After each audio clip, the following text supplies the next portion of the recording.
Kita bersama kumpulan Putih. Mana pun putih. Oi, comeback yang putih ni Comeback. Oi, macam mana boleh comeback ni, Mak?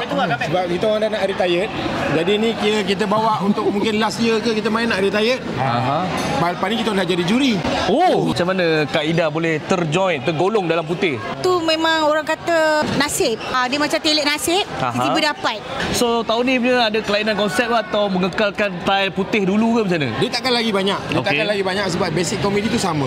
Cuma yang kita lagi adalah ideologi yang kita bawa atas pentas kali ni. Sebab penonton ni sebenarnya dia suka benda yang lebih kepada masyarakat. So kali ni kita mungkin bawa kepada masyarakat lah. Kau ingat senang nak masuk dengan putih? Ya. Aku ni rasa 10 tahun ke belakang minta nak dapat masuk. Dah nak retired baru dapat masuk. Daripada anak dara, janda, kahwin, jadi janda, kahwin balik baru dapat. Aida ni dia bagus dia satu. Tak malu. Sebab kebanyakan kalau kata influencer, kita nak main basic pentas dia orang tak ada. Tapi macam kita cuba bawa, macam tahun lepas kan aku bawa ayah influencer, kita ajar dia main kat pentas macam mana, dan sekarang tugas dia ringan sikit. Betul. Dia dah tahu pentas, cuma tak ada idea. Itu je. Dan ada kelebihan juga lah. Melatah tu mungkin satu kelebihan juga kan. Dia menyusahkan jugalah. Menyusahkan kan. Kalau boleh kita tak guna ganda.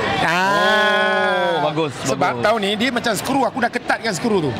Jadi tak adalah melatah dia. Nampak?